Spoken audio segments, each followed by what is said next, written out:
오늘의 사연 지금 바로 시작해 볼게요. 안녕하세요. 제가 공무원 시험 준비할 때 산에 들어가서 있던 일인데, 이제 제가 살면서 두 번은 없을 추억이라서 혼자 소중히 간직하고 있다가 이렇게 사연으로 한번 여러분들께도 같이 공유해 보겠습니다. 너는 머리가 좋은데 노력을 안 해라는 말이 진짜인 줄로만 알고 막바지가 돼서야 허겁지겁 수능 준비를 하다가 결국 이도저도 아닌 별 볼 일 없는 대학교에 입학했습니다. 학교 이름은 비밀로 할게요. 그래도 제가 나온 학교고 졸업하신 선배님들도 계실 텐데 기분이 나쁘실 수 있으니 아무튼 대학교 때도 저랑 비슷하게 머리가 좋은데 노력을 안 한 친구들이 많은 것 같더라고요. 거기서 만난 남정네 3명이서 뭉쳐 다니면서 진정한 대학 생활을 만끽했습니다. 매일매일 그렇게 같은 학교 여자들과 놀아제끼다 보니 더 이상 학교 내에서 저희를 사람 대접해주는 여자들이 다 떨어져 나가서 점점 범위를 키워서 근처 다른 대학교 여자들을 만나러 다니고, 그게 점점 범위가 넓어지니 타 지역으로 점프를 뛰는 일도 있었고 근처의 공장에 다니는 여직원들까지 수비 범위를 넓혀갔었습니다. 개 중에는 소문을 듣고 우리를 싫어하는 사람도 많았지만 반대로 어디서 저희의 소문을 듣고 먼저 연락을 해오는 사람도 있었습니다. 아무튼 그때는 정말 여자와 보내지 않은 날을 꼽는 게 더 쉬울 정도로 매일매일 주색에 빠져 지냈습니다. 친구놈들과 의기투합해서 서로 군대까지 연기해가며 그렇게 지내다가 결국 한 놈이 먼저 군대에 가게 되었고, 곧 이어 두 번째 친구놈이 국방의 의무를 다하기 위해 저희 곁을 떠났습니다. 혼자 덩그러니 남은이 셋이 있을 때 마냥 시간을 보내도 왠지 흥이 살지도 않고 조금 질리기 시작했습니다. 그래서 그동안 손 놓고 있던 학교에나 충실해볼까 했는데 2년을 내리 놀기만 했더니 따라가는 것만으로도 버겁더라고요. 처음엔 그래서 저도 친구들 따라 군대를 가려고 했는데 또 막상 생각해보니 이왕 온 대학인데 이 상태로 군대까지 갔다간 정말 머리가 굳어버려서 전역하고 나면 진짜 큰 문제가 되겠다는 생각이 들기에 한 번 더 입영 연기를 하고 공부에 전념하려고 했습니다. 그런데 제 버릇이 어디 가질 않더군요. 친구들이 없어서 여자들과 노는 걸 못할 뿐이었지, 사실 아직도 개인적으로 저를 만나고 싶어하는 여자들이 덜어 있었어서 그녀들의 호출에 항상 저는 5분 대기조였었죠. 물론 공부도 조금씩 하려고 했습니다마는 결과가 그다지 좋은 편은 아니었습니다. 그렇게 어영부영 지내다 보니 이력서에는 쓰기 불편한 성적으로 졸업을 하고 결국 미루던 군대를 가게 되었습니다. 군대에 있으니 달아오르는 걸 풀 수가 없잖아요? 주변의 여자라고는 병사식당에 계시는 아줌마 가끔, 그리고 제가 어찌 감히 손뗄 엄두조차 나지 않는 여군 간부님들과 선임들 면회오는 여자친구들이 제가 볼 수 있는 여자들 전부였으니 아무것도 할 수 없어서 정말 죽을 맛이었습니다. 저를 알던 수많은 여자들은 어디서 뭘 하는지 코빼기도 보이지 않더라고요. 덕분에 군대에서 휴가를 준다는 건 눈에 불을 켜고 해서 2달에 한 번 정도는 바깥 공기를 쐬며 쌓인 걸 해결할 수 있었죠. 그렇게 전역을 하고 나와 오래 기다리던 친구들을 다시 만났으나 이 친구들은 군대에서 득도를 하고 온 것인지 세상의 번뇌를 버리고 남은 시간 학업에 온 힘을 쏟는 공부벌레가 되어 있었습니다. 마음 잡고 공부하는 친구들을 보니 마음이 복잡해지기도 하고 이 녀석들이 정신 차렸나 싶어 장하기도 하고 여러 가지 생각이 머릿속을 오갔습니다. 이럴 줄 알았으면 저도 이 친구들 갔을 때 군대를 같이 가는 건데 하고 후회를 해봤지만 야속하게 지나가버린 대학 생활과 잉크가 굳어버린 저의 성적표는 돌이킬 수 없었습니다. 학교가 이름이 있는 곳도 아니고 그렇다고 제가 할 줄 아는 게 많아 스펙이 좋은 것도 아니라 전역하고 나와서 많이 방황했습니다.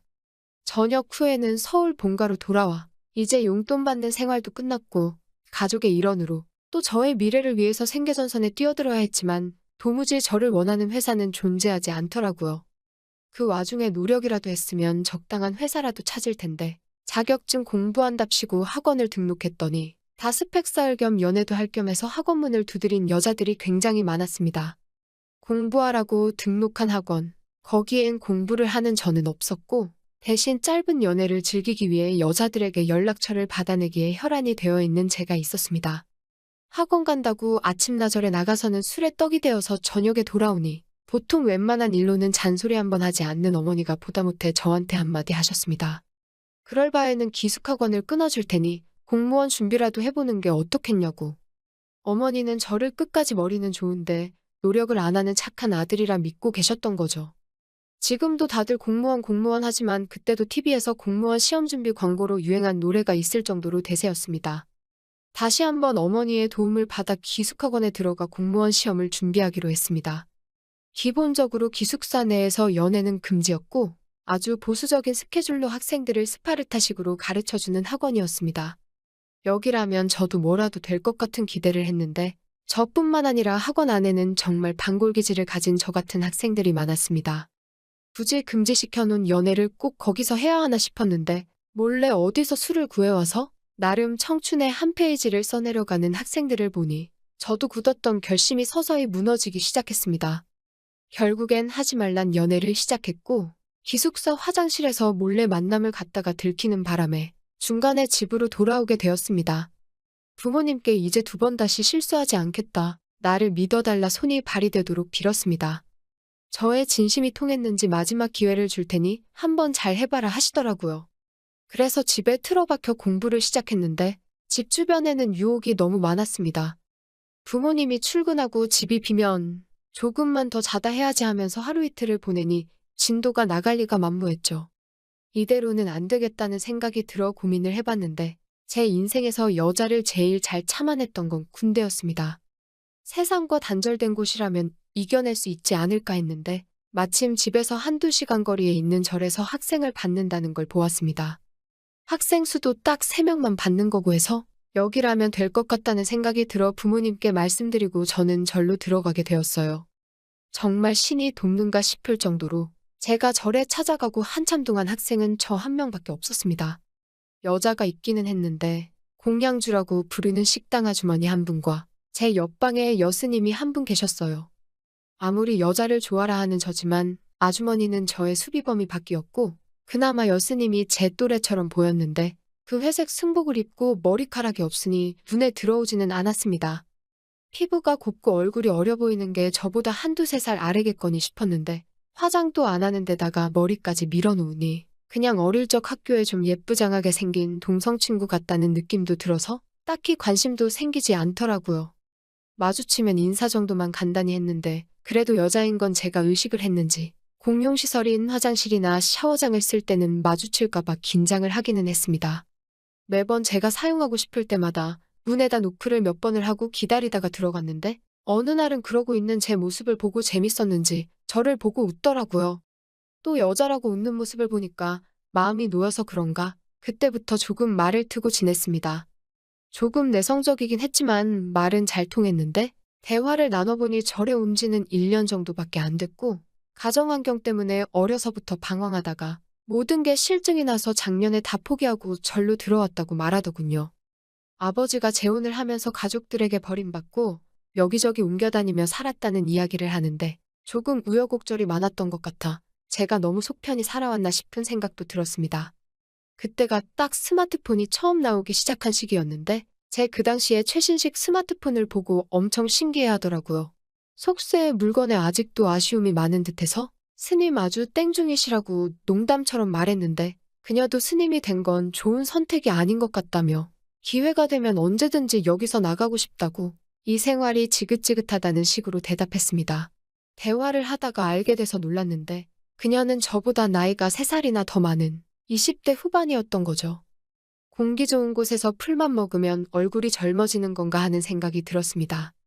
다행스럽게도 그렇게 대화를 나누고 해도 자기가 땡중이라는 듯이 이 생활에 미련이 없다고까지 하는 이 스님이 여자라는 느낌은 전혀 받지 않았습니다. 겉모습이 그렇다 보니 눈앞에 있는 게 여자라는 게 와닿지가 않았다고나 할까요? 공기도 좋고 집중도 잘 되고 다른 학생들은 들어오지 않고 있으니 정말 공부하기엔 더할 나위 없었습니다. 그렇게 시간은 흐르고 12월 쌀쌀한 날씨에 초겨울이 되었습니다. 그날은 유난히도 아침 공기가 추워서 그런가 평소보다 일찍 일어났습니다. 밖에 나와 간단히 스트레칭을 하고 있는데 여스님 방문이 열리고 그녀가 나왔습니다. 스님들이 추울 때 쓰는 털모자 있잖아요? 그걸 쓰고 나왔는데 밀어놓은 머리가 가려진 데다가 찬 공기 때문에 양쪽 볼이 빨개져 있으니 그 모습이 마치 고향집에서 짝사랑하던 첫사랑 동네 누나 같은 모습이었습니다. 그날부터였나 그동안 아무리 마주쳐도 별 생각 없었던 여스님이 자꾸 여자로 의식이 되고 아주 돌아버리겠더라고요. 스님이라 그런가 아니면 연상이라 그런가 사람 마음을 읽는 기술이 있었나 봅니다. 왠지 그날부터 더 친근하고 저와 가깝게 지내려는 것 같고 그 덕에 공부를 할 때면 자꾸 그녀의 얼굴이 아른거려서 집중을 할 수가 없더라고요. 그리고 그날 저녁이라고 6시쯤에 풀반찬 먹는 게 전부였는데 저녁 먹고 나와서 책 펴놓고 앉아있는데 그날따라 배도 더 고프고 집중이 안 되더라고요. 그래서 바람이나 쐬고 와야겠다는 마음에 밖에 나가니 평소엔 8시만 되어도 불이 꺼져 있는 그녀의 방에 불이 9시가 넘어가는 시간이었는데도 켜져 있는 겁니다. 호기심에 노크를 하고 안 주무시고 뭐하냐 그랬는데 그냥 잠이 안 온다면서 추운데 밖에서 뭐하냐고 방 안으로 들어오라고 하더군요. 어색하게 앉아서 괜히 고개만 두리번거리고 있는데 그녀가 따뜻한 차를 한 잔 내줬습니다. 차 한 잔 얻어 마시면서 이런저런 이야기를 나누고 있는데 갑자기 분위기가 이상해져서 어느 순간은 그녀 옆에 제가 엄청 가까이 붙어 있더군요. 오랜 금욕 생활 때문인가 과감했다가 또 소극적이었다가 아주 종잡을 수가 없었습니다. 그 뒤로 좀 어색해지긴 했는데 한 달에 한 번은 꼭 그녀가 제 방문을 두들기면서 그런 일로 자꾸 먼저 저를 찾고는 했습니다. 그렇게 3달 정도가 지났는데 그녀가 갑자기 다른 절로 옮기게 되었다고 잘 지내란 인사를 건넸습니다. 그녀가 떠난 뒤에도 저는 그 절에 2달 정도를 더 남아서 공부했는데 그녀도 없고 상황이 그렇다 보니 결국 제가 버티다 못해 절에서 나오게 되었고 공무원 준비는 그때 이후로 때려쳤습니다. 지금은 번듯한 직장은 아니지만 적당한 직장도 구하고 결혼을 전제로 만나는 애인도 있는 그럴듯한 남자가 되었는데 아직도 찬바람이 불어오는 겨울날 털모자를 꺼낼 때면 가끔씩 그 여스님은 잘 지내고 있을까? 아니면 다시 속세로 나와서 잘 지내고 있나 하는 생각에 그리워질 때가 있네요. 오늘의 사연은 여기까지네요. 긴 사연 끝까지 들어주셔서 감사합니다.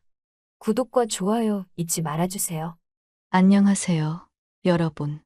오늘은 제가 겪었던 조금 황당하고 묘한 이야기를 나눠볼까 해요. 제 이야기를 듣고 여러분의 생각도 꼭 댓글로 남겨주세요. 안녕하세요. 저는 준호라고 합니다. 나이는 33이고 집 근처 편의점에서 점장으로 일하고 있어요. 그냥 평범한 놈입니다. 키도 딱 평균 175cm고요. 근데 제 어린 시절은 조금 평탄치 않았습니다. 부모님은 제가 초등학생 때 이혼하셨어요. 듣기 좋은 말로 하면 어머니가 자신의 꿈을 쫓고 싶어서 떠나셨다고 하는데 솔직히 말하자면 바람 피우다가 들켜서 집을 나가신 거죠. 그래서 저는 아버지랑 단둘이 살았어요. 아버지는 엄청 엄격하셨는데 그게 다 저를 잘 키우려고 하셨던 거더라고요. 중학생 때 제가 사춘기 혈기 못 이기고 사고 치고 다녔는데 그때 아버지가 다 뒤처리해 주셨죠. 그러고 나서 저를 앉혀놓고 하셨던 말이 아직도 생생해요. 우리 아들, 나는 내 꿈을 응원한다. 그런데 이따위로 사고 치면서 살고 싶으면 그냥 아빠랑 같이 사고 치고 감옥 가자. 감옥 가서 빵장 깡패놈 밑에서 똘만이나 하다 죽으면 어쩔 수 없는 거고. 진짜 그때 아버지가 너무 진지해서 겁나더라고요. 그래서 제가 아버지 앞에 무릎 꿇고 빌었습니다. 그 후로 정신 차리고 열심히 살려고 노력했어요. 덕분에 지금은 나름 성실하게 살아가고 있죠. 현재 저는 아버지 집에서 걸어서 5분 거리에 자취하고 있어요. 한 달에 한두 번은 아버지 집에 들르는데 요즘엔 일이 바빠서 잘 못 갔거든요. 근데 그날은 일이 일찍 끝나서 아버지 얼굴도 뵐 겸 집에 가야겠다는 생각이 들었어요. 그래서 바로 아버지 집으로 발걸음을 옮겼습니다. 우리 아버지 혼자 밥은 드셨나 싶어서 궁금하더라고요. 그런데 집 앞에 도착하니까 웬 맛있는 음식 냄새가 확 나는 거예요. 아니, 이게 무슨 냄새지? 웬일로 아버지가 요리를 하셨나 싶어서 비밀번호를 누르고 현관으로 들어섰는데 헉, 여성 구두가 딱 놓여 있는 겁니다. 그 순간 머릿속이 진짜 복잡해졌어요. 아버지 여자친구 생기신 건가? 내가 괜히 온 건가? 싶어서 그냥 돌아가야 하나 고민하고 있었는데요. 평소에 볼 수 없는 아버지의 밝은 미소와 상냥한 말투가 들려왔습니다. 오, 아들 왔구나. 딱 타이밍 좋게 왔네. 들어와. 내가 소개할 사람이 있어. 그러더니 부엌에서 한 여자가 거실로 나오는데 순간 숨이 턱 막히는 거 있죠. 너무 예쁘더라고요. 그리고 아버지가 그녀를 보면서 하시는 말씀이 가관이었습니다. 인사해. 이쪽은 민지야. 앞으로 너의 어머니 되실 분이야. 아니, 뭐라고요? 새엄마라고요? 그것도 저렇게 어린 분이. 아무리 봐도 20대 초반 같은데. 너무 갑작스러운 거 아니에요? 물론 아버지가 혼자 지내신 지도 오래되셨고, 외로우신 건 이해는 하는데, 이건 좀 선 넘은 것 같다는 생각이 들더라고요. 그녀는 준호 씨, 우리 구면인데 모르시겠어요? 어쨌든, 잘 부탁드릴게요. 라며 당당하게 인사를 건넸고, 저는 어색하게 머리를 긁적이며 인사를 돌려드렸죠. 아버지께서는 아들, 오늘 자고 가라. 빨리 들어와 밥 먹자. 우리 가족이 최초로 다 모였으니 술 한잔 해야지 하시며 식탁으로 가셨습니다. 사실 저는 집으로 돌아가고 싶었지만 아버지의 기분을 망치고 싶지 않아서 얌전히 식탁에 앉았어요. 저녁은 생각보다 맛있었고 처음엔 어색할 줄 알았던 분위기가 의외로 화기애애하더라고요. 아버지는 저희 어릴 적 이야기며 이런저런 이야기를 하며 크게 웃으셨고 민지 씨도 그런 아버지의 이야기에 즐겁게 빠져들더군요. 솔직히 보기 참 좋았습니다. 아버지와 민지 씨의 만남 이야기는 진짜 영화 같았어요. 아버지가 몇 달 전 늦은 밤에 집으로 돌아오시던 길에 골목에서 어떤 여성이 낯선 남자에게 위협당하고 있는 걸 목격하셨다고 하더라고요. 그 여자가 바로 민지 씨였어요. 아버지는 그 순간 몸이 먼저 반응하셨대요. 바로 뛰어들어서 그 남자를 제압하려고 했는데 민지 씨 말로는 아버지가 몸을 날려 그 남자에게 달려들었다가 엄청 두들겨 맞으셨다고 해요. 심지어 복부에 멍까지 들 정도였는데도 경찰이 올 때까지 그 남자를 놓지 않으셨다더라고요. 그 후 민지 씨가 아버지를 병원으로 모셔다 드렸는데 그냥 모셔다 드린 게 아니었어요. 집에 가서 옷가지까지 챙겨와서 병원에서 계속 간호를 해줬다는 거예요. 아버지가 너무 고맙다. 그런데 이렇게까지 안 해도 된다고 하셨는데 민지 씨가 저번에 그 남자가 스토커였어요. 너무 무서워서 여기 있어야 마음이 편해요라고 하면서 계속 곁에 남아 있었다고 해요. 아버지가 퇴원하신 후에도 민지 씨는 집에 가기 무섭다며 아버지 집에서 머물렀고 그 과정에서 두 분이 점점 가까워지셨대요. 결국 그렇게 서로 의지하면서 사랑에 빠지셨다고 하더라고요. 어느덧 식탁에는 빈 소주병이 쌓여가고 아버지께서는 나는 피곤해서 안 되겠다. 난 들어가서 잔다 하시며 방으로 들어가셨어요. 저와 새엄마는 조금 더 마시죠 하며 식탁에 남아 이야기를 이어갔죠. 솔직히 그때 제가 보기엔 새엄마도 얼른 들어가셔야 될 정도로 취해 보였어요. 그런데 새엄마는 제게 이것저것 묻기 시작하더니 우린 대화가 꽤 빨리 가까워지더라고요. 그러다가 새엄마가 갑자기 준호는 여자친구 있어? 라고 물으시는 겁니다. 저는 잠시 뜸을 들이다가 솔직히 말했죠. 없어요. 뭐 일하느라 바빠서 연애할 시간도 없고요. 새엄마가 그 말을 듣더니 약간 머뭇거리더라고요. 그러다가 갑자기 뜻밖의 말을 꺼냈어요.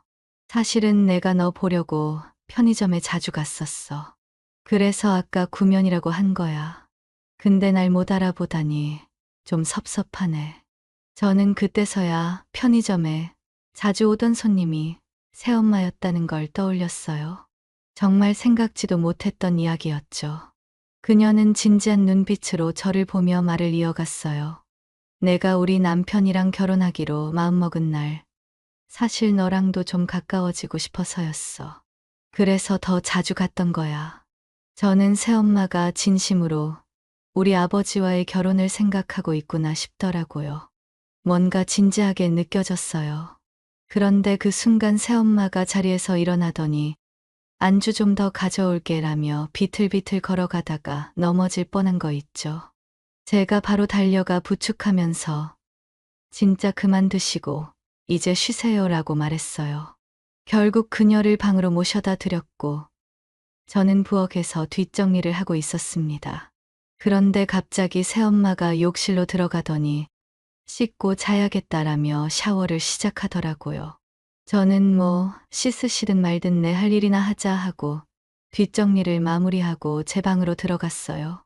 살짝 잠이 들었는데 옆에서 인기척이 느껴져 눈을 떠보니 새엄마가 제 옆에 누워 있는 거예요. 순간 방을 잘못 찾아오셨나 했죠. 그런데 그녀가 갑자기 진지한 표정으로 준호야, 너 하고 싶은 거 해도 돼라며 말을 하는 겁니다. 그 말에 머리가 하얘지고 심장이 미친 듯이 뛰기 시작했어요. 그리고 결국 우리는 선을 넘고 말았습니다. 새벽에 정신이 들자마자 저는 바로 아버지 집에서 뛰쳐나왔어요. 이게 꿈인지 생시인지도 모르겠더라고요. 어찌저찌 편의점으로 출근은 했는데 머릿속은 온통 뒤죽박죽이라 일에 집중이 안 됐어요. 그런데 10시가 좀 넘어서 새엄마가 편의점으로 찾아오시는 거예요. 준호야, 우리 잠깐 얘기 좀 할 수 있을까? 하시는데 심장이 덜컥 내려앉는 것 같더라고요. 새엄마는 저를 한쪽으로 부르더니 사실 내 아버지와 모든 면에서 잘 맞지만 부부관계가 만족스럽지 않아서 어제 그런 실수를 했어. 그냥 없던 일로 하면 안 될까? 라고 하시는 거예요. 솔직히 저도 그 편이 나을 것 같아서 새엄마의 제안에 동의했죠. 그런데 진짜 문제는 그 다음부터 시작됐습니다. 한 달 정도 지난 어느 날, 저는 평소처럼 편의점에서 일을 하고 있었어요. 매대에 물건을 채우고 정신없이 뛰어다니다가 문득 계산대를 봤는데 누군가 서 있는 거예요. 주문 도와드리겠습니다 하며 달려갔더니 거기 서 있는 사람이 새엄마였어요. 반갑게 인사를 드렸는데 새엄마는 뭔가 우물쭈물하시더니 갑자기 쪽지를 저에게 주고 급히 나가시더라고요. 뭐야? 사람 마음 쫄리게. 제가 받은 쪽지를 펼쳐보니 주소랑 방호수 같은 게 적혀 있더라고요. 일단 쪽지를 주머니에 넣고 일을 서둘러 마무리했어요. 그리고 그 주소를 확인해 보니 웬걸 호텔 주소였어요. 어쩌지? 고민하면서도 결국 그 주소로 달려가고 있는 제 모습을 발견했습니다. 여러분이라면 이런 상황에서 어떻게 하시겠어요? 제 이야기를 듣고 여러분의 생각을 댓글로 알려주세요. 구독과 좋아요도 부탁드리고요. 다음에 더 흥미로운 이야기로 찾아뵐게요. 오늘 영상도 끝까지 시청해주셔서 감사합니다. 구독과 좋아요, 알림 설정까지 꾹꾹 눌러주시면 저에게 큰 힘이 됩니다. 다음 영상에서 더 재미있는 이야기로 찾아오겠습니다.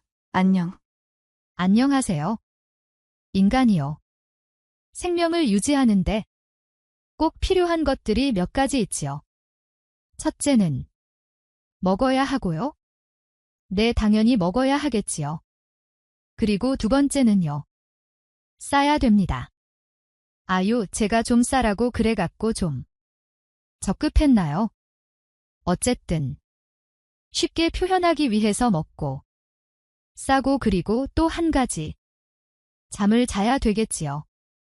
그런데 이것 말고도요. 사람은 누구나 갖고 있는 수많은 욕구들이 있습니다. 그 욕구 중에 꼭 필요한 것 눈치채셨죠?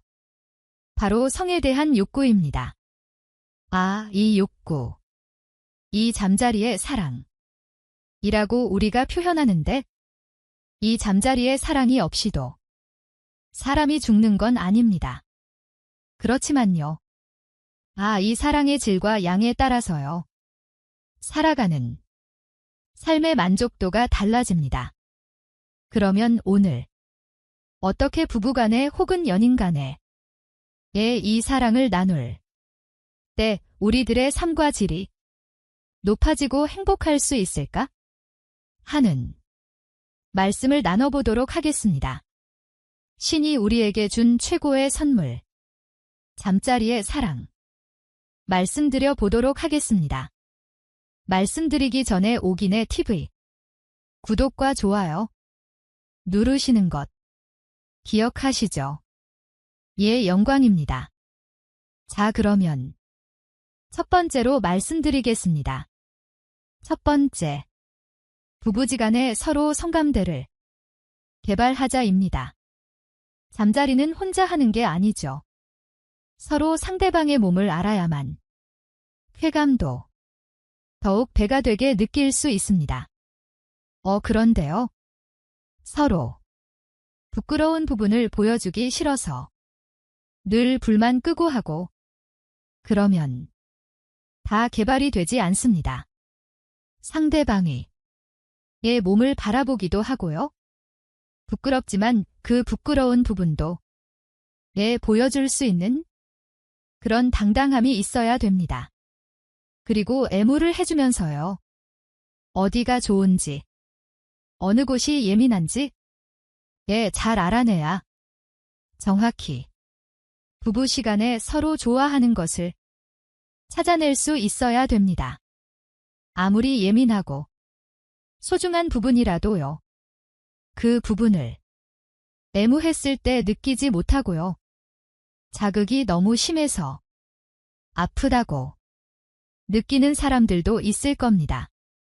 그런데 그렇게 느끼는 그 부분을 모르고 다 갖다가 그냥 열심히 해줘봤자 느낌은 오지 않고 불쾌감만 들겠지요. 그렇기 때문에 서로 부부지간에라도요. 평상시에 대화를 많이 나누면서 어디는 어떻고 어디가 좋고 이런지 이런 얘기를 수시로 해야 되는 겁니다. 예를 들면 어디로 열심히 외모를 해요. 그런데 부인이 너무 아파요. 그런데 그 아픈 표현을 못하고 그냥 참고 열심히 하는데 견뎌줘야지 버텨야지. 이러고 있으면 어떻겠습니까? 불쾌하기만 해서 더 하고 싶지 않겠지요. 그렇기 때문에 서로 대화를 해가면서요. 어디를 해줬을 때 얼만큼 좋다라는 표현. 정확히 해주는 것 이게 바로 서로의 성감대를 개발하는 시발점이 될 것입니다. 이에 부끄러워하지 맙시다. 서로 이야기하는 부부지간 혹은 연인이 되시길 바라겠습니다. 자, 다음 두 번째로 넘어가겠습니다. 두 번째는요. 자신의 느낀 그 감정을 있는 그대로 표현하자 입니다. 우리나라 여성들은요. 평생을 부부로 함께 30년, 40년 이렇게 같이 살거든요. 본인이 사랑을 나눌 때 느끼는 감정, 감흥 이런 것들을 제대로 표현을 못한다고 합니다. 이유인 즉슨요. 나를 좀 이상한 여자를 보면 어떡하지? 내가 여잔데 부끄러워서 어떡하지? 이런 마음 때문에 있는 그대로 좋고 나쁨에 대해 한 표현을 잘 못하는 경우가 많다고 합니다. 그러다 보니요 남편들이 잘 몰라요. 지금 어느 정도에 도달했는지, 어떤 느낌인지 이거를 모르고 그저 깜깜이 사랑을 하고 있는 경우가 종종 있는데요. 그러지 말고요 표현해야 조금 더 좋은 잠자리, 좀 더 행복한 잠자리에 다다를 수가 있다고 합니다. 어떤 식으로 표현을 했느냐 하면은요. 숨을 쉬는 거를 고르게 혹은 가파르게 그런 숨고르기 표현을 하거나 아니면 뭐 이렇게 잘하는 거 있잖아요. 살짝 소리를 내고 신음 소리도 표현해 주는 거예요. 그 여성들이 내는 신음소리나 그 숨고르기 같은 그런 소리는요. 사랑을 나누는 동안 남성에게 아주 아름다운 멜로디로 들릴 수 있다고 해요. 그래서 여성들이 내는 그 소리, 아름다운 멜로디와 같은 그 소리로 인해서 자극을 더 받고 쾌감의 강도가 남성들도 높아진다고 합니다. 그러니 여성, 우리 시청자님들 보고 계시면요. 주저하지 마시고요. 표현하십시오.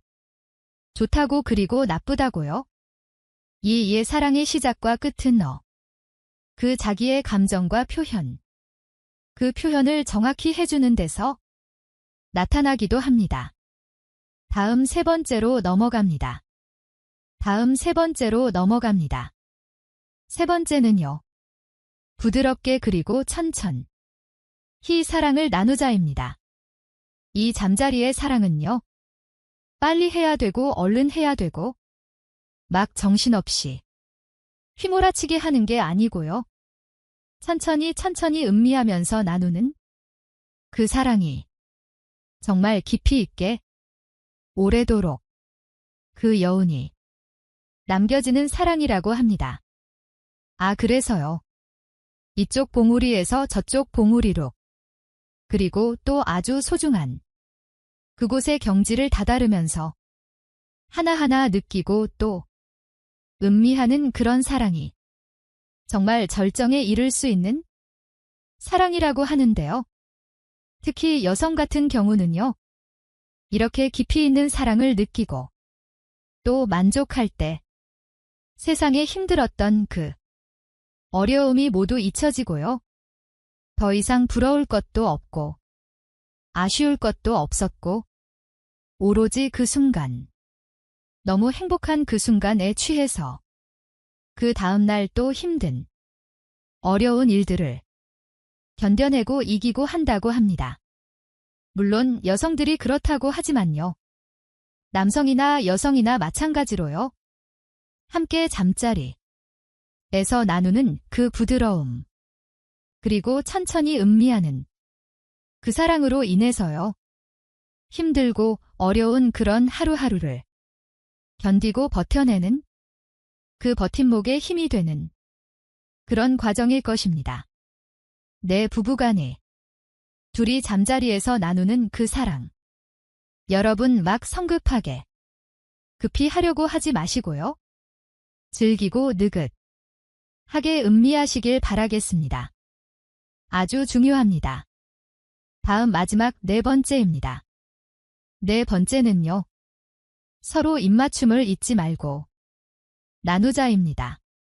잠자리에 깊이 절정에 다다르게 되면요. 여성의 몸이 약간의 변화가 옵니다. 그리고 몸이 요동을 치면서 몸에서 향기가 뿜어져 나오기도 하지요. 이럴 때 여성들이 남편의 입술을 찾게 마련입니다. 그러면서 둘이 뜨겁게 입맞춤을 나누는 것이겠지요. 사랑의 이렇게 입맞춤을 주거니 받거니 나누다 보면은요.